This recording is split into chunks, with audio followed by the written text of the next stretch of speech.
Glória a Deus. Aleluia. Você pode aplaudir ao Senhor mais uma vez? Amém. Obrigado, Jesus. Bem, eu queria convidar você, mesmo você que já fez isso no tempo da adoração, queria convidar você a dar um abraço em mais 3 pessoas. Mais 3 pessoas. Sai do seu lugar e abraçar mais 3 pessoas. Talvez uma pessoa diferente daquela que você já abraçou anteriormente. Dá um sorriso, dá um abraço. Abençoa a vida dessas pessoas.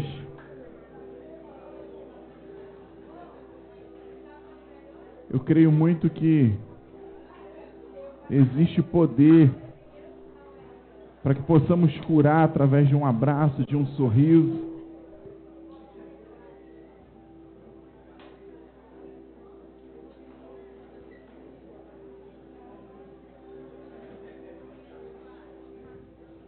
Deus, ele não é limitado, né?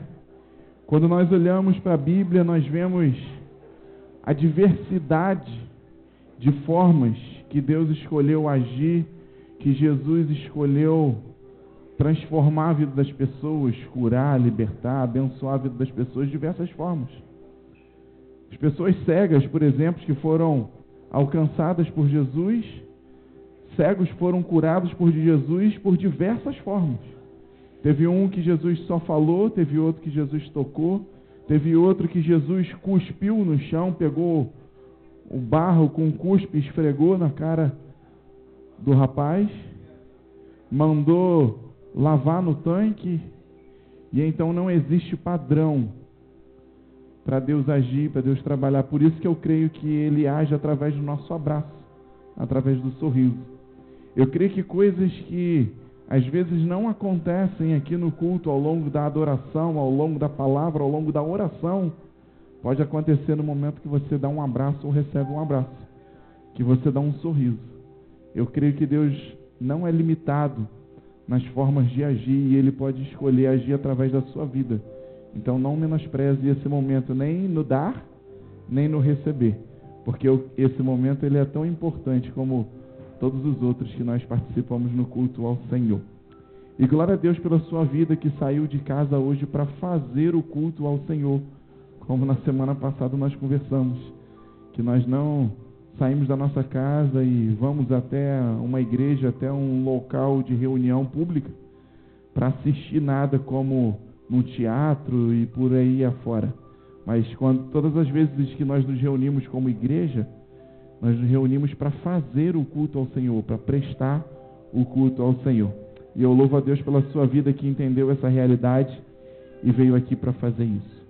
Hoje estamos na segunda mensagem da série O que é o amor. Começamos na semana passada, hoje é a segunda, e nós vamos caminhar aí ao longo de bastante semanas, não teremos pressa, nós vamos ser ministrados, vamos aprender bastante sobre esse assunto e não teremos pressa para passar por esse assunto, para terminar nem esse tema, nem muito menos a série. Nós vamos deixar Deus ministrar sobre as nossas vidas e vamos aprender através da palavra do Senhor. Na semana passada aprendemos algumas coisas importantes e que vão nos nortear ao longo dessa série. Uma das coisas muito importantes e que vão de contra o que nós aprendemos ao longo de toda a vida, de toda a história, e vai de contra aquilo que a gente aprende lá no ensino secular, no ensino popular. O amor, ele não é um sentimento e o amor não é uma emoção. O amor é uma atitude, o amor é uma decisão. O amor, a faceta do amor, a face do amor que o mundo secular ensina, está associado, como nós vimos, pesquisamos no dicionário, pesquisamos na Wikipédia, e nós entendemos que o amor está muito associado com emoções e sentimentos, e está muito associado com a questão sexual. Mas essa na visão secularizada. Mas quando nós entramos na Bíblia para entender o que é o amor, nós percebemos que o amor vai muito além disso.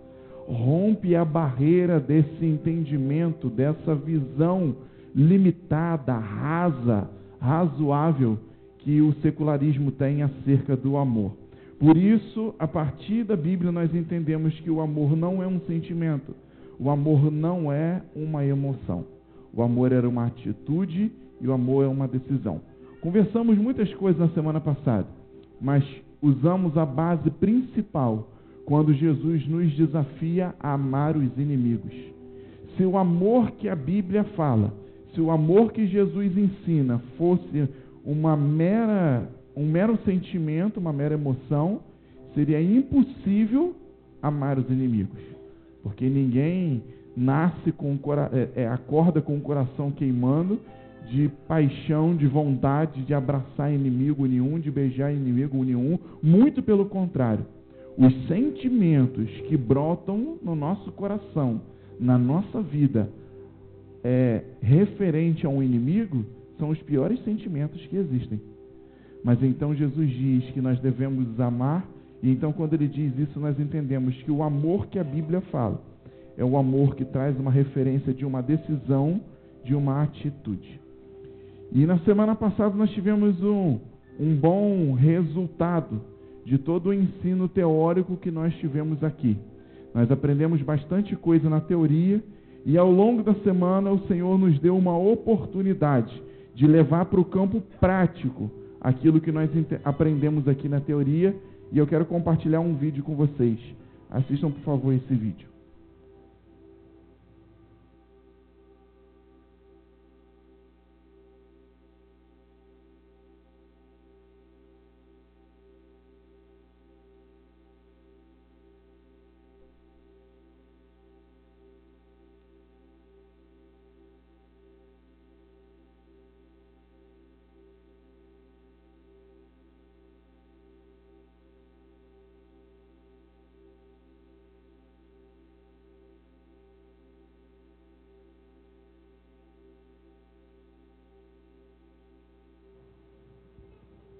Não repara não que esse vídeo é da época do Charlie Chaplin. Ele é preto e branco e é sem som mesmo, tá? Na internet tem ele com som. Pode deixar assim mesmo, vamos passar as imagens. Iverson está fazendo já um som aqui, não se preocupa não. Na internet tem, irmãos, o vídeo com som. Agora deu um problema ali, não está querendo sair o som, mas não tem problema não. Importante a gente ver as imagens.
Glória a Deus. Esse foi o resultado. Você pode aplaudir o Senhor? Esse foi o resultado prático da experiência prática que nós tivemos a partir de um ensino teórico. Que o amor não é um sentimento, não é uma emoção. O amor é uma decisão, o amor é uma atitude. E nós temos reuniões também às quintas-feiras, nós reunimos nos lares, nos reunimos também aqui na igreja. E na quinta-feira nós sentimos no nosso coração isso de colocar isso em prática. Mostrar que o amor não é uma emoção, não é um sentimento. O amor é uma atitude, uma decisão. E nós fomos fazer um culto na rua. Nós estamos recebendo aqui sobre o amor, e então nós fomos levar o amor para a rua. E nós fomos para lá, levamos também alimento, levamos também roupas, levamos também cobertores. Inclusive queremos agradecer, muitos de vocês aqui participaram, não só com sua mão de obra, mas doações também. E a gente arrecadou muito mais do que o necessário para aquela quinta-feira. Nós arrecadamos alguma coisa em torno de 4 vezes mais do que a gente precisava para servir naquela quinta-feira. Começamos esse projeto na segunda, aí foi segunda, terça, quarta. Quando chegou na quinta-feira, a gente já tinha muito mais do que o suficiente. Aí, agora isso já nos leva a um outro nível, a um outro patamar, em sabermos que não foi uma ação só de um dia. O projeto agora vai continuar. Como nós temos recurso, como nós temos provisão, nós não vamos parar, o projeto vai continuar, nós teremos novos passos para darmos. E então eu louvo a Deus pela sua vida, pela generosidade que há em você. Uma das vertentes do amor é a generosidade. E então, uma das provas que estamos aprendendo sobre o amor de Deus e que o amor de Deus realmente está nos alcançando, é que estamos aprendendo a ser generosos. Vocês foram muito generosos, vocês conseguiram despertar a generosidade no coração de pessoas também. E por isso o Senhor nos deu mais do que a gente precisava naquele dia. Todo mundo foi atendido. E sobrou 3 vezes mais do que aquilo que nós levamos. O Senhor só pode ter multiplicado, né? Como Ele fez lá quando foi alimentar a multidão de 5.000 homens, sem contar mulheres e crianças. E eu louvo a Deus pela sua vida, porque nessa história, Jesus olhou para os discípulos e falou assim: tem uma multidão aí de 15, 20 mil pessoas com fome. E olhou para os discípulos e falou: vocês têm pão aí? Tem alguma coisa para comer? Os discípulos falaram: não temos nada para comer. Não temos nada. E então Jesus falou assim: mas a gente precisa alimentar essa multidão. Aí um homem chamado André, que é irmão daquele cara que a gente falou a beça aqui nas semanas anteriores, irmão de Pedro, de Cefas, de Simão, de Simeão, André olhou e falou assim para Jesus: nós não temos não, mas eu sei quem tem. Tem um menino aí que tem 5 pães e 2 peixes. Isso não dá, não é suficiente para alimentar a multidão. Aí Jesus falou assim: então tá, vai lá, busca com ele o que ele tem e traz para mim que você vai ver o que eu vou fazer. Aí o discípulo foi lá, pegou o cesto com 5 pães e 2 peixes, trouxe, entregou a Jesus. Jesus falou assim: agora é comigo. E então Jesus deu graça, mandou a multidão se assentar e foi multiplicado a ponto de todo mundo comer, se fartar e depois ainda recolherem 12 cestos cheios daquilo que sobrou. E então o sobrar não é desperdício.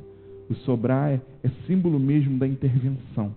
É símbolo que Deus está no negócio, que Jesus está no negócio. Todo mundo foi farto e ainda assim sobraram 12 cestos. E debaixo desse entendimento, nós como discípulos doamos, ofertamos também. Mas o que fez toda a diferença foram os discípulos não ficar só em si. Muitas das vezes acontece como aconteceu com André. Ele não tinha para oferecer, mas ele sabia quem tinha. E nesses 3, 4 dias, nós fomos atrás de pessoas que nós sabíamos que tinha e sabíamos que eram pessoas que podiam ofertar, podiam ser generosas. Por isso nós conseguimos arrecadar toda essa provisão, todo esse material necessário, conseguimos dar o primeiro passo do projeto e ainda sobrou para os próximos passos que virão. E eu louvo a Deus por essa realidade, pelo amor, pela generosidade, pela graça dele que está manifestando nas nossas vidas, não mais por meras palavras. Esse vai ser um dos entendimentos das próximas semanas que vamos falar sobre amor. Uma coisa é o discurso, uma coisa são as meras palavras, e outra coisa é a atitude. E eu louvo a Deus, porque nós temos conseguido ir além de um discurso de amor, além de palavras que falam sobre amor. Você pode aplaudir Jesus mais uma vez? Uma das coisas que falamos também é que o amor não altera o passado, mas o amor muda o futuro. Fala a pessoa que está do seu lado assim: o amor não altera o passado, mas o amor muda o futuro. Então, o que foi feito, está feito, não muda. Mas o que está por vir, ainda pode ser mudado, ainda pode ser alterado. E se tem algo que tem o potencial, a força de mudar aquilo que está por vir, esse algo é chamado amor. E então, muitas das vezes, dentro da nossa casa, por exemplo, nós estamos em conflitos de relacionamentos, maridos com mulheres, mulheres com maridos, pai com filhos, filhos com pais, e assim por diante. E muitas das vezes, o amor ele não é capaz de ir lá no passado e alterar aquilo que foi feito, que foi dito, e que está gerando todo aquele problema. E então, muitas das vezes, nós vemos ali um litígio, nós vemos uma separação, nós vemos uma tragédia programada para acontecer. Mas o amor, ele tem capacidade de entrar, de intervir e de mudar o futuro. O que foi feito, o que foi falado no passado não muda. Mas o resultado do futuro pode mudar através do amor. Atitude de amor, decisão de amor. E então, o amor não altera o passado, mas muda o futuro. Ninguém sabe nada sobre o amor. Nem o dicionário, nem o Wikipédia, como nós falamos na semana passada, mas a Bíblia está nos ensinando acerca do amor. 1 João 4, 7 e 8, que nós vimos na semana passada, não precisa abrir hoje. O amor procede de Deus. O amor vem de quem, irmãos? De Deus. O amor procede de Deus. O amor flui de Deus. O amor emana de Deus. E então, se queremos amor, qual a fonte que nós precisamos buscar o amor? Precisamos buscar o amor em Deus. Por isso que essa sociedade tem sofrido tanto a cada dia, e nós vemos que todos os problemas, todas as calamidades que a sociedade tem enfrentado em função do seu próprio agir, tem sido por falta de amor. O reflexo é a falta de amor. A iniquidade aumentando, a dureza do coração aumentando, a maldade aumentando, a violência aumentando. Isso é porque o amor está esfriando, o amor está diminuindo. Mas essa sociedade está buscando o amor, mas tem buscado o amor na fonte errada. Porque segundo a instrução que tem passado para eles, o próprio dicionário da nossa língua diz que amor é um caso, que amor é paixão, que amor é atração sexual por outra pessoa. E o dicionário traz uma série de definições sobre o amor, mas não traz a definição que realmente é a resposta que a sociedade precisa, que a humanidade precisa, que o amor vem de Deus, que Deus é amor. Que quem conhece a Deus tem amor, mas quem não conhece a Deus não tem amor. Por isso vemos uma sociedade tão louca, buscando o amor, garimpando o amor, caçando o amor, mas não encontrando o amor, porque tem buscado o amor errado. Porque Deus é a fonte do amor. O amor procede de Deus. Ele é o próprio amor, porque Deus é amor. E então a única forma de encontrarmos, bebermos dessa fonte e termos o suficiente não só para nos suprir, mas para compartilhar com outras pessoas, é buscando nessa fonte que é Deus, porque Deus é amor. Diga assim comigo: o amor procede de Deus. Diga assim comigo: Deus é amor. Quanto mais eu conhecer a Deus, mais amor eu terei. Quanto menos eu conhecer a Deus, menos amor eu terei. Entendeu como é que funciona? E então, a partir de agora, nós estamos enxergando uma nova ótica sobre o amor. Estamos trazendo uma nova interpretação para as nossas vidas sobre o amor. Estamos fazendo uma nova leitura sobre esse amor. Nova para mim e para você. Mas nós estamos entendendo, interpretando a leitura que Jesus fez sobre o amor. E é isso que nós estamos trabalhando ao longo dessas semanas com essa série, O que é o amor. Primeira coisa que eu quero falar com vocês hoje. Qual é o objetivo? O que nós precisamos alcançar? O que nós precisamos atingir? Como falamos na semana passada, a Bíblia é uma história de amor. Nós temos aqui 290 versículos que falam diretamente, que usam a palavra amor. Mas, além desses 290 versículos, todos os 66 livros da Bíblia, desde o Antigo Testamento ao Novo Testamento, do primeiro ao último, só tem um discurso, só fala de uma coisa, do amor. Do amor de um Deus para conosco. Do amor de Deus para mim, do amor de Deus para você, e da resposta também da nossa parte desse amor para Ele. O quanto que nós correspondemos esse amor para Ele. Então toda a Bíblia, ela fala desse amor, ela se envolve, ela se dedica a falar desse amor. Então qual é o objetivo da Bíblia? Falar do amor de Deus. Fala de forma explícita, através da palavra amor, nesses 290 versículos que aparecem, mas também fala do amor de Deus de forma implícita. Mesmo em versículos que não aparece a palavra amor, você pode ter certeza que o amor de Deus está ali escondido. Que o amor de Deus está ali por trás, esperando a hora de ser revelado. O amor de Deus, ele sempre está presente. Imagina você quando entra num ambiente escuro, numa sala, num quarto, em um lugar muito escuro. Você entra ali e não sabe o que tem ali dentro. E então, de repente, você começa a andar, tropeça, bate a canela em uma mesa, vai para o outro lado e bate com a cara na parede, e dá ré e cai em cima de alguma coisa. Por que isso está acontecendo? Porque o simples fato de você não estar enxergando as coisas que tem dentro daquele ambiente, não quer dizer que não tenha nada dentro daquele ambiente. E então, quando aparece a luz, você consegue enxergar o que está ali dentro. E assim também é o amor de Deus ao longo de toda a Bíblia. Por mais que você não veja em alguns versículos, em algumas histórias, e em alguns momentos, mas o amor de Deus sempre está ali. E quando vem a luz, que é a luz da revelação da palavra do Senhor, nós conseguimos encontrar o amor de Deus aonde menos esperamos.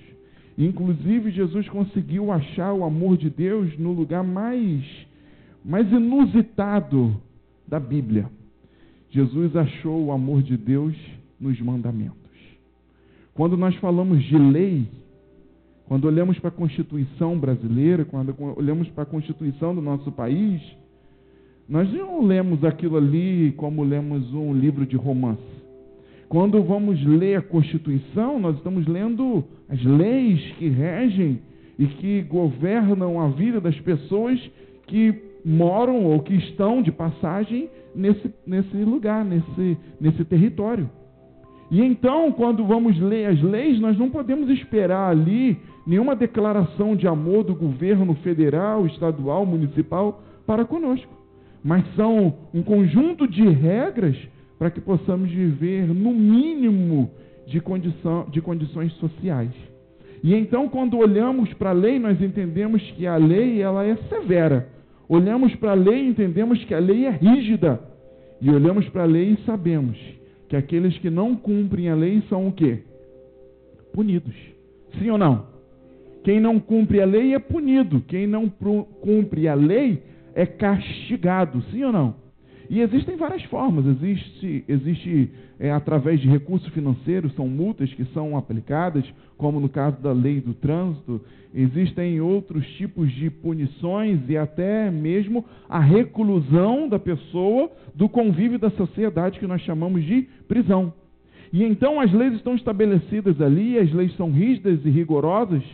Inclusive no Brasil precisavam ser até mais rígidas e mais rigorosas. As leis estão desatualizadas porque foram feitas em um tempo, em uma sociedade, com com uma cultura, e nós vivemos agora em outro tempo, uma sociedade com outra cultura, e a nossa Constituição também precisa ser atualizada, renovada de acordo com a sociedade. Mas a Constituição, ela é rígida, e principalmente em pontos tão importantes, ela é muito decisiva, muito rígida. E quem não cumpre é castigado. E a lei de Deus também foi vista assim por centenas de milhares de anos. A lei é rígida, a lei é séria, a lei é justa, mas quem não cumpria a lei é castigado. Ao longo de todo o Antigo Testamento, era dessa forma que os hebreus, era dessa forma que os judeus, era dessa forma que os doutores da lei, que os mestres, que os entendedores da Torá, da Bíblia, das Escrituras, olhavam para a lei. A lei é séria, a lei não sorri, a lei não te dá bola, a lei é muito severa, e quem descumprir a lei é punido. Quem descumprir a lei morre. Quem descumprir a lei é castigado. E então chega Jesus, olha para as leis, olha para a lei que o Senhor deu ao seu povo para que pudesse reger o seu povo ao longo de um tempo. Jesus olha para aquilo e consegue achar o amor, extrair o amor nas leis. Coloca para mim, Joyce, aquela imagem. Aqui nós temos a lista, a relação dos 10 mandamentos, mas que você também pode encontrar na sua Bíblia, no livro de Êxodo, no capítulo 20. Apaga essa luz aqui de cima, para ficar mais visível, por favor. E então você pode encontrar em Êxodo, capítulo 20, os 10 mandamentos, conhecidos também como Decálogo, que são os 10 mandamentos. E então, qual é a lista dos 10 mandamentos? Primeiro, não terá outros deuses. Segundo, não fará imagem para ti de escultura. Terceiro, não tomarás o nome do Senhor teu Deus em vão. Quarto, lembra-te do dia do sábado, do dia do descanso. Quinto, honra pai e mãe. Sexto, não matarás. Sétimo, não adulterarás. Oitavo, não furtarás. Nono, não dirá falso testemunho. E 10º, não cobiçará coisa alguma do seu próximo. Essa é a relação, essa é a lista dos 10 mandamentos. E então Jesus, olhando para os 10 mandamentos, ele consegue enxergar ali nos 10 mandamentos algo que vai além da lei, algo que vai além da regra, algo que vai além da punição. Nós vamos ler agora Mateus capítulo 22, do versículo 34 a 40. Se você está com sua Bíblia e quer abrir rapidinho, pode fazer isso. Se não, nós vamos compartilhar esses versículos aqui com você também, para que possamos ganhar em velocidade e em agilidade. Mateus capítulo 22, do versículo 34 ao 40. Diz assim: Entretanto, os fariseus, sabendo que ele fizera calar os saduceus, reuniram-se em conselho. E um deles, intérprete da lei, experimentando a Jesus, lhe perguntou: Mestre, qual é o grande mandamento da lei? Do que esse homem estava falando? O homem estava falando daquela lista que nós acabamos de ler, da lista dos 10 mandamentos. E esse homem perguntou para Jesus: Mestre, qual é o grande mandamento da lei? Esse homem estava tentando pegar Jesus numa cilada, dizendo o seguinte: existem 10 mandamentos na lei do Senhor, do nosso Deus Todo-Poderoso. Qual é o mais importante desses? Porque para um judeu, para um conhecedor das Escrituras, não existia um mandamento mais importante do que o outro. O importante era a lei, que é chamada os 10 mandamentos. Isso era importante. E cumprir todos os mandamentos que era importante. Então esse homem tenta pegar Jesus nessa cilada e pergunta: Mestre, qual é o grande mandamento na lei? Pode passar. E respondeu-lhe Jesus: Amarás o Senhor teu Deus de todo o teu coração, e de toda a tua alma, e de todo o teu entendimento. Pode passar. Este é o grande e primeiro mandamento. Agora presta atenção comigo. Naquela relação de 10 mandamentos ali, que nós vamos voltar e olhar aquela relação, Aonde está esse mandamento que Jesus está falando? É o primeiro da lista, é o segundo, é o terceiro, é o quarto, é o 10º? Qual é esse mandamento naquela lista que nós acabamos de ler? Naquela lista que Deus deu a Moisés lá no Monte Sinai, escreveu em pedras para ninguém apagar, para ninguém mudar, para não ser confundido. Agora Jesus chega e fala algo diferente daquilo que eles estão acostumados a trabalhar e a seguir há centenas de milhares de anos. Agora, centenas e milhares de anos. Agora a pergunta é, aonde está esse mandamento que Jesus falou? O primeiro mandamento é esse: amar o Senhor, teu Deus, de todo o seu coração. E o segundo, e ele disse, esse é o primeiro e o maior, mas tem outro. O segundo, semelhante a este: amarás o teu próximo como a ti mesmo. Pode passar. Destes 2 mandamentos depende toda a lei. O que é a lei? Os 10 mandamentos. Fala assim, a lei são os 10 mandamentos. Toda vez que você vê a Bíblia falando sobre a lei, a Bíblia está falando sobre os 10 mandamentos. E então Jesus está dizendo, destes 2 mandamentos dependem toda a lei e também os profetas. Jesus cita 2 mandamentos que não estão visivelmente naquela relação dos 10 mandamentos. Jesus fala que o primeiro mandamento é amar a Deus e o segundo mandamento é amar o próximo, que esses 2 mandamentos governam todos os 10 mandamentos. E então aqueles homens começam a pensar e falar, mas o primeiro mandamento não é esse, o segundo não é esse, o terceiro. E olham, reviram os 10 mandamentos e não encontram nem o primeiro nem o segundo mandamento que Jesus disse. Mas o entendimento é o seguinte, por que naquela hora ali já não dizem que Jesus blasfemou, não prendem a Jesus e não o condenam por ter tentado mudar a lei? Porque eles entenderam que Jesus não estava falando de coisas explícitas, mas Jesus estava falando de algo que estava por trás. De algo que estava intrínseco à lei, que estava por trás da lei, mas que ninguém nunca havia iluminado aquilo ali. É como se os judeus, os hebreus, os fariseus, os saduceus tivessem morando em uma sala escura, em um quarto escuro, por muitos anos, e não conseguiam enxergar aquilo ali. Mas de repente chega alguém que a própria Bíblia diz isso, eu sou a luz. E quando a própria luz chega e ilumina os mandamentos, eles conseguem enxergar algo que está por trás daquilo que eles viam há milhares de anos. E então Jesus diz, em resumo, os mandamentos, os 10 mandamentos, em resumo é o seguinte: o primeiro mandamento, amar a Deus. O segundo mandamento, amar ao próximo. Volta lá, Joyce, na lista dos 10 mandamentos, por favor. Vocês já me ouviram falando, ensinando isso aqui algumas vezes. Na semana passada comentamos também. Os alunos já conhecem isso direitinho, mas eu quero mostrar esse entendimento para vocês. Na lista dos 10 mandamentos. Na lista dos 10 mandamentos, nós temos os 4 primeiros mandamentos, que estão relacionados ao envolvimento, ao relacionamento do homem com Deus. Fala assim comigo, primeiro mandamento, não terá outros deuses. Repete comigo, não terá outros deuses. Ô Jesus, para quem almoçou, para quem tomou café, está fraco demais. Qual é o primeiro mandamento? Não terá outros deuses. Isso. O segundo mandamento, não fará imagem para ti. Vai, não fará imagem para ti. Imagens de escultura. Terceiro, não tomará o nome do Senhor em vão. Não tomará o nome do Senhor em vão. Quarto, lembra-te do dia do sábado, de descanso. Esses são os 4 primeiros mandamentos.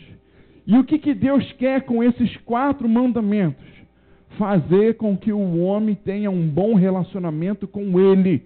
Os 4 primeiros mandamentos estão envolvidos com o relacionamento do homem com Deus e de Deus com o homem. quando o homem não tem outro Deus, quando o homem não faz imagem, quando o homem não usa o nome do Senhor em vão, e quando o homem guarda o dia do descanso, isso quer dizer que ele tem um bom envolvimento, um bom relacionamento com o seu Deus. Ele é obediente ao seu Deus. E então Jesus pega esses 4 mandamentos e diz o seguinte: no final das contas, por trás disso, Deus só quer uma coisa: que você o ame. Porque quem ama a Deus não faz outro Deus. Quem ama a Deus não faz imagem. Quem ama a Deus não usa o nome dele em vão. E quem ama a Deus descansa também. Porque se o próprio Deus descansou no 7º dia, nós que somos feitos por Deus também precisamos ter dias de descanso, também precisamos descansar. Não somos Deus para viver sem descansar. E então, quando Jesus olha para esses 4 primeiros mandamentos, ele enxerga uma coisa: amor. Em resumo, o que nós temos que fazer? Amar a Deus. Porque quem ama a Deus automaticamente cumpre os 4 primeiros mandamentos e vai muito além dos 4 primeiros mandamentos. Os judeus pegaram os 10 mandamentos, pegaram o Pentateuco, que são os 5 primeiros livros da Bíblia, e desdobraram esses mandamentos em vários outros mandamentos. E eles têm uma lista de mandamentos proibitivos, que são 365 mandamentos proibitivos. Tem não faça isso, um para cada dia do ano. E então nós precisamos entender que os mandamentos foram citados, 4 mandamentos, mas por trás desse mandamento, Deus queria alguma coisa. E Jesus consegue entender e revelar aos homens qual é o objetivo. Qual é o objetivo dos 4 primeiros mandamentos que Deus deu a Moisés? Amar a Deus. E quem ama a Deus cumpre os 4 primeiros mandamentos e vai muito além dos 4 primeiros mandamentos. Agora eu pergunto a você, o que é mais fácil? Se preocupar em decorar 4 mandamentos e ficar todos os dias tentando cumprir 4 mandamentos? Ou será que é mais fácil decorar amar a Deus acima de todas as coisas, com todo o nosso entendimento, com nossa força? O que é mais fácil? Amar a Deus ou aqueles 4? Amar a Deus. E quem ama a Deus, quem se preocupa em amar a Deus, quem trabalha para amar a Deus, vai muito além desses 4 mandamentos. Não faz imagem, não tem outros deuses, não usa o nome do Senhor em vão e descansa, mas vai muito além disso. E então por isso que Jesus diz, o primeiro mandamento e o maior deles é amar a Deus. Mas tem o segundo mandamento, e os caras já ficam assim, mas segundo é? E é semelhante a esse. Como assim? E agora Jesus diz, o segundo mandamento é, ame ao próximo como a si mesmo. Porque os 6 próximos mandamentos estão ligados do relacionamento do homem com o outro homem, do ser humano com o outro ser humano. E então Deus deu essas leis, essas regras a Moisés, para que o ser humano pudesse viver bem com Deus e pudesse viver bem entre eles também. E o que diz esses mandamentos? Honra o seu pai e a sua mãe, não matarás, não adulterarás, não furtarás, não dirá falso testemunho e não cobiçará nada do seu irmão. Aqui, então, é mais complicado ainda. E Jesus pega esses 6 mandamentos e resume em um só. Amar o seu próximo como a ti mesmo. Porque quem ama, honra o pai e a mãe. Porque quem ama, não mata. Porque quem ama, não adultera. Porque quem ama, não furta. Porque quem ama, não dá falso testemunho. E porque quem ama, não cobiça aquilo que é do seu próximo. E então o amor, ele é uma escala muito maior do que a lei, do que os fariseus estavam dizendo. Muitos dizem que Jesus resumiu os 10 mandamentos em 2. Isso é mentira, essa visão, essa interpretação é mentira. É só uma forma de dizer, é só uma forma de falar. Jesus não resumiu os 10 em 2. Jesus ampliou os 10 mandamentos em 2 mandamentos. Porque amar a Deus vai muito além daqueles 4 mandamentos. Amar ao próximo vai muito além do que aqueles 4 mandamentos. Porque o mandamento diz que você não pode matar.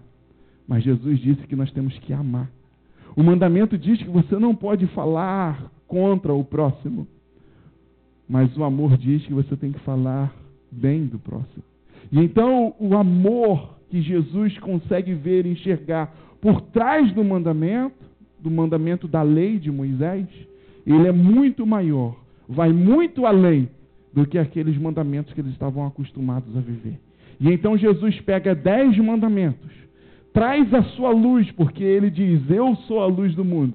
E quando ele traz a luz na interpretação dos 10 mandamentos, ele consegue ampliar os 10 mandamentos para 2 mandamentos.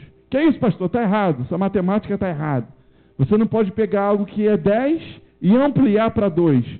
Na nossa matemática não. Mas na de Deus foi assim que aconteceu. Jesus pega 10 mandamentos, que era tudo para aquele povo, e amplia aqueles 10 mandamentos em 2 mandamentos.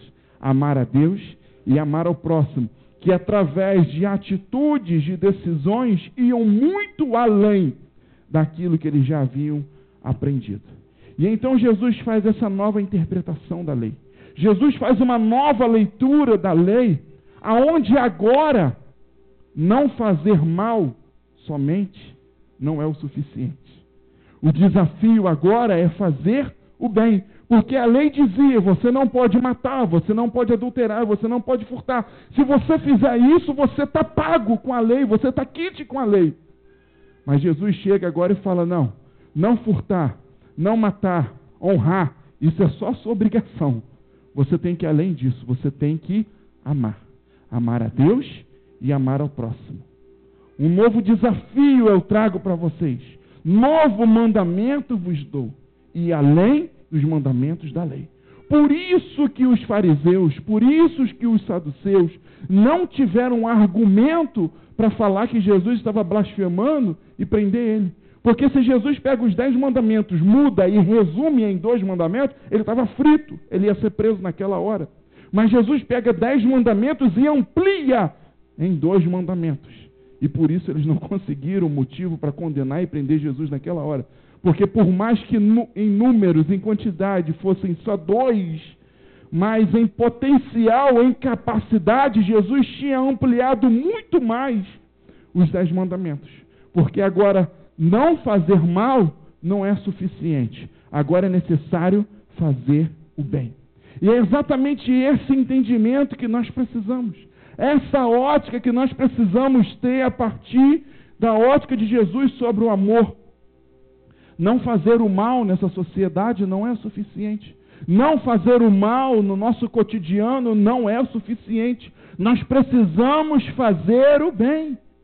Já dizia um filósofo chamado Edmundo Burke, é um filósofo irlandês, ele disse, é uma frase muito conhecida, ele disse, para que o mal prevaleça, basta que o bem, ou outras versões, basta que os bons cruzem os braços.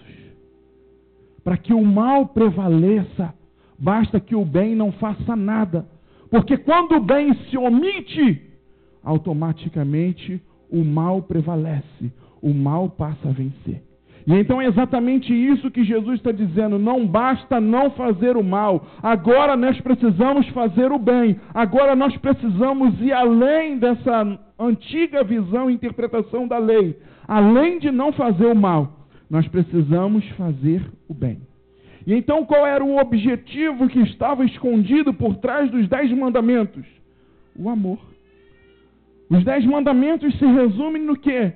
Se resume no amor. Mas resume em forma de dizer, porque ele se amplia, ele se potencializa, ele ganha uma nova força quando nós olhamos para os 10 mandamentos com a ótica do amor. E nós precisamos trazer isso para a nossa experiência diária. Entender que não fazer o mal na sociedade, não fazer o mal dentro de casa, não fazer o mal ao próximo, aos terceiros, não fazer o mal ao Senhor, não é o suficiente. Nós fomos chamados para fazer o bem. E entre o mal e o bem não existe meio termo. Entre o mal e o bem não existe um ponto neutro. Entre o mal e o bem, ou você faz o bem, ou você faz o mal. Mesmo quando o bem cruza os braços, ele está fazendo o mal. E por muito tempo nós achamos que ficar neutro como igreja, ficar neutro como pessoa na sociedade era suficiente. Não, eu vou ficar neutro, não vou fazer o mal, mas eu não estou fazendo o bem. Mal você sabe que o seu peso, a sua contagem, cai na balança do mal. Porque quando os bons, quando o bem cruza os braços, o mal está prevalecendo. E então só tem uma forma de mudar essa realidade, fazendo o bem. Através do entendimento que o amor não é um sentimento, uma emoção, mas o amor é uma decisão, o amor é uma atitude. E a partir daí eu começo a me posicionar para fazer o bem, para amar, mesmo aqueles que me perseguem, mesmo aqueles que me fazem mal, mesmo aqueles que estão me prejudicando. Eu posso mudar esse futuro plantando uma semente diferente. Porque o passado já está construído, alguém já te fez mal, alguém já te feriu, mas o futuro ainda está em aberto. E se você alterar a semente, ou se você simplesmente descruzar os seus braços e plantar a semente do amor, de uma atitude diferente, eu tenho certeza que os resultados do futuro também serão diferentes sobre as nossas vidas. Mas sabe qual é o grande problema? É que por muitos anos, décadas e décadas, nós fomos ensinados em uma cultura gospel aqui no Brasil, aonde colocaram na nossa cabeça que nós somos os destinatários da bênção. Eu não sei se você também tinha dificuldade quando você mandava carta, quem é dessa época aqui. Eu não sou não, mas eu já conversei com pessoas dessa época que mandavam cartas. E eu não sei se você tinha dificuldade de identificar remetente e destinatário. Eu tinha uma dificuldade disso, remetente e destinatário. E por muito tempo, remetente é quem está mandando, destinatário é o destino, para onde está indo. E por muitos anos nos ensinaram que nós somos o destinatário da bênção de Deus. Essa é uma das vertentes da teologia, da cultura gospel aqui no Brasil, da teologia da prosperidade. Você é o destinatário da bênção de Deus. Tudo que Deus faz, tudo que Deus fala, tudo é para você. Você é o destino final. Você é a estação final da bênção de Deus. Mal se sabia que estavam criando por décadas crentes parasitas. Pessoas que se instalavam em organismos, em organizações, em projetos, só para sugar, só para receber.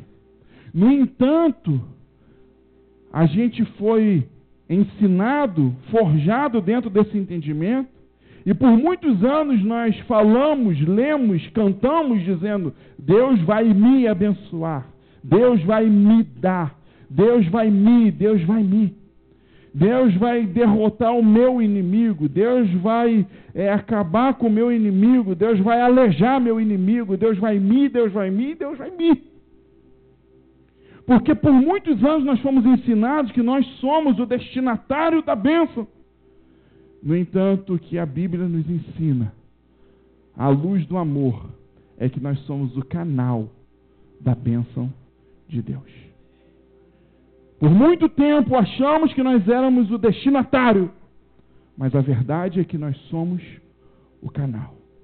Olha para a pessoa que está do seu lado e fala assim: meu irmão ou minha irmã, não se espante, mas você não é o destinatário final da bênção de Deus. Você é o canal da bênção de Deus. Da mesma forma, com esse mesmo entendimento, irmãos, nós podemos dizer o seguinte: nós não somos o destinatário do amor de Deus, nós somos o canal do amor de Deus. O amor de Deus quer passar por nós, transformar a nossa vida, mas o amor de Deus não pode ficar retido em nós. O amor de Deus precisa chegar em lugares. O amor de Deus precisa chegar em pessoas. O amor de Deus precisa chegar nos lugares mais esquisitos desse mundo e dessa humanidade para transformar a realidade.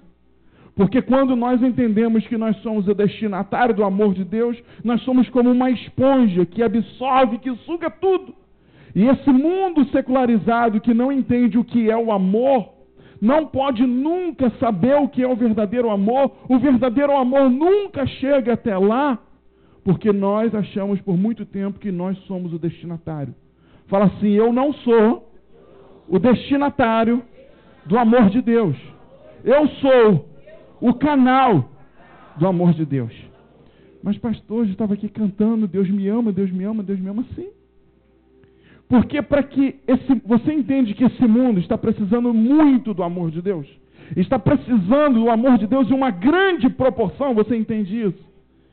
E se você é o canal, se você é o cano, se você é o mecanismo a qual Deus vai usar para levar o amor para essa sociedade que está precisando de um amor em grandes proporções, se prepare para ser canal, se prepare para sofrer uma descarga elétrica do amor de Deus. Porque se você colocar a sua mão esquerda no fio negativo ou neutro, como se chama tecnicamente, e colocar a sua mão direita no fio positivo, sabe o que vai acontecer? Você vai ser o condutor da corrente elétrica. Você vai ver o que vai acontecer. E vai ter gente que vai falar: está em mistério. Não está em mistério, não. É descarga elétrica. Tem amperagem, tem tensão atravessando. E o pior choque é esse: quando você liga o negativo ao positivo com a extremidade das suas mãos. Porque a descarga elétrica atravessa exatamente no meio do seu coração. Porque quando você coloca a mão e encosta a perna, encosta tal, a descarga elétrica ela faz um outro caminho. Mas quando usa a mão direita e esquerda, quando vai às extremidades do corpo, a corrente passa exatamente no meio do coração. E é exatamente a corrente que muda o compasso dos batimentos do coração, desordena a frequência cardíaca e traz ali consequências, inclusive a morte. E então, quando você entende que você vai ser canal, é exatamente isso. O amor de Deus vai vir em uma grande intensidade para ir para algum lugar e vai passar por mim. Eu vou receber esse choque, eu vou tomar, eu vou receber também, porque vai passar por mim, vai transformar a minha vida, vai mudar a minha realidade, mas não vai ficar preso comigo. Isso vai para algum lugar e vai mudar algum lugar, vai mudar alguma pessoa. Isso faz toda a diferença. Quando nós entendemos que não somos o destinatário final, mas nós somos o canal da bênção de Deus. E quando nós entendemos isso, vamos ler Mateus 14, 19, para respaldar, para embasar isso. Muitas coisas mudam na nossa vida. E eu falei aqui para vocês na abertura sobre a multiplicação, Mateus 14, 19, sobre a primeira multiplicação, como que Jesus fez, a participação de André, que não tinha o pão e o peixe, mas sabia quem tinha. Olha comigo o entendimento aqui. E tendo mandado que a multidão se assentasse sobre a relva, tomando os 5 pães e os 2 peixes, erguendo os olhos aos céus, os abençoou. Depois, tendo partido os pães, Deus aos discípulos e estes às multidões. Olha comigo a metodologia, interpreta aqui comigo a metodologia que Jesus optou, escolheu usar no momento em que ele quer alimentar a multidão. Tinha uma multidão de 20 mil pessoas mais ou menos com fome, ninguém tinha o que comer. André diz que tinha um menino com 5 pães e 2 peixes, vão lá, pegam, trazem para Jesus, Jesus põe aquilo ali, agradece a Deus. Irmãos, esses dias o Espírito Santo me constrangeu com isso. E eu não vou ficar sozinho nesse negócio não, vou meter você no balaio também. Todas as vezes que nós fomos orar por uma alimentação, se você tem esse costume de orar pelo café da manhã, pelo almoço, orar ao Senhor agradecendo aquilo ali, não pede nada não. Porque todas as vezes que Jesus orou pelo alimento, ele só agradeceu. Ele só deu graça. Se você tiver alguma coisa para pedir, é mais um motivo de você orar mais vezes. Ora antes ou ora depois. Mas quando for orar só pelo alimento, ora só agradecendo. Deu graça. Porque A gente tem mania de fazer isso. Faz oração de ação de graça também. Senhor, obrigado por alimento, não sei o que lá, não sei o que, não sei o que. Mas eu aproveito e te peço que o Senhor nunca deixe faltar. Não é hora disso. Não era disso. Ele está sendo fiel, ele vai continuar sendo fiel. Abençoa, dispensa, abençoa, não sei o que lá. A oração para abençoar é outra. A oração para agradecer pelo alimento, você só agradece, você só abençoa. É essa oração que traz multiplicação. Não é a oração de pedir, não deixar faltar nada, de trazer provisão, de abrir a porta. Não é essa a oração. O que traz provisão é a gratidão. A gratidão de Jesus, quando ele agradeceu ao Senhor, mesmo não tendo o suficiente para alimentar a multidão, trouxe o resultado da multiplicação sobre aquele alimento. Fecha parênteses, volta para cá. Entende uma coisa? Jesus pega o alimento, agradece a Deus, e então aquele alimento é multiplicado. E quando acontece a multiplicação, Jesus poderia sair com aquele cesto servindo todo mundo, levando um pão e um peixe para cada um. Mas Jesus não fez isso. Chamou os discípulos, entregou os pães e os peixes aos discípulos, e os discípulos entregaram os pães e os peixes à multidão. Isso quer dizer que aquele que é discípulo de Jesus não é estação final da graça, não é estação final da provisão, não é estação final do amor. Ele sempre vai te dar, mas não é só para você comer e encher a barriga. Ele quer te dar para que alguém seja alcançado através dele por você. E então, se Deus vai derramar o amor na sua vida, é porque o amor precisa chegar em algum lugar ou alguém. Imagina agora Jesus multiplicando aquele alimento, entregando para os 12 discípulos, e os homens só comendo, só comendo, só comendo. Mas eles entenderam que Jesus estava entregando para eles, para que eles pudessem levar para alguém. Tudo que Jesus quer te dar, tudo que Jesus quer fazer na sua vida, é porque Ele quer alcançar algum lugar. É porque Ele quer alcançar alguém. Larga de ser egoísta. Essa é uma das coisas que iremos falar do amor ao longo das próximas semanas. O amor não é egoísta. Se desfaça desse comportamento egoísta. Se desfaça desse sentimento egoísta. Se desfaça dessa caminhada egoísta.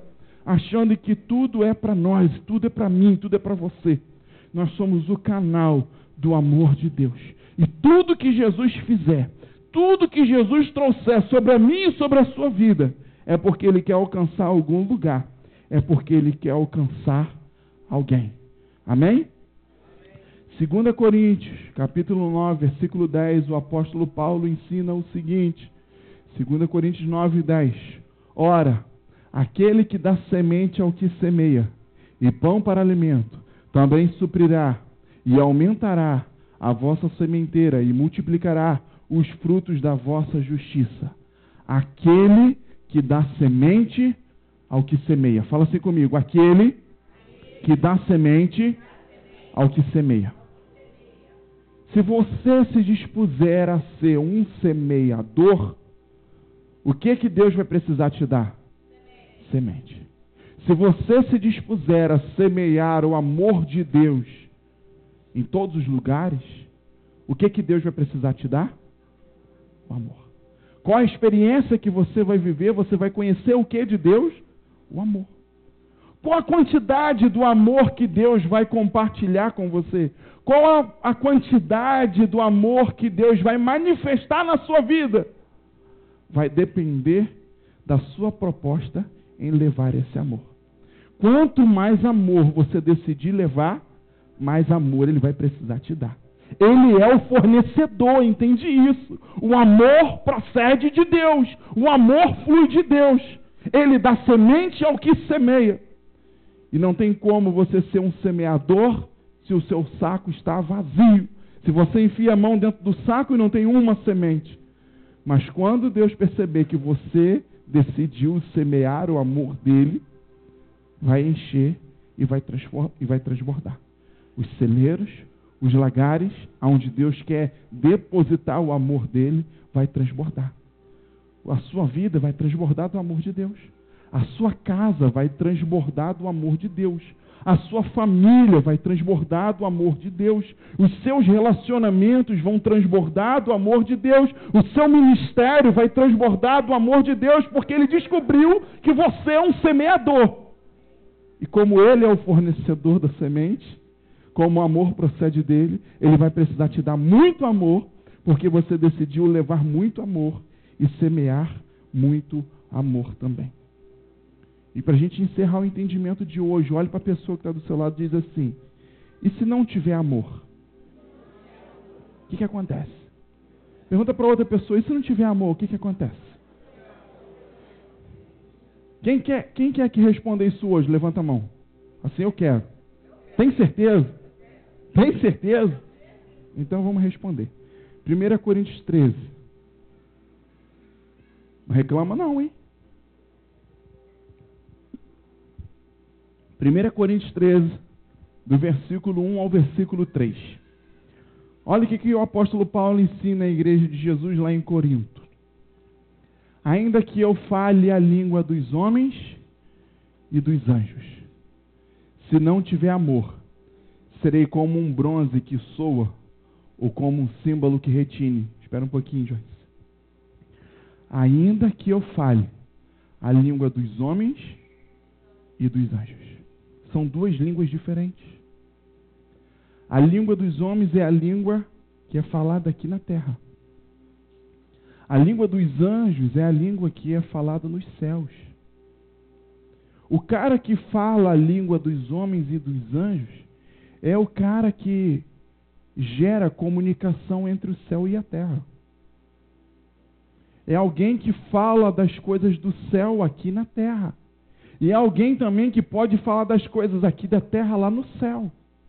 Um exemplo daqueles que falam a língua dos homens e dos anjos é o sacerdote. Quem é o sacerdote? É aquele que representa o povo diante de Deus. Porque eu não tenho como chegar lá e falar para Deus que está nos céus e que fala em outra língua, se eu só falo a língua dos homens. Para ser um embaixador do Brasil em outro país, eu preciso, no mínimo, falar a língua daquele país a qual serei embaixador.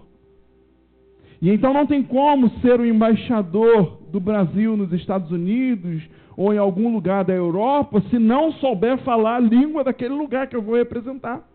Por isso que um sacerdote, ele fala a língua dos homens, porque ele se relaciona com os homens, mas ele tem que saber falar a língua dos céus, porque quando ele chega diante da presença de Deus para falar sobre o povo, ele tem que saber falar a língua dos céus.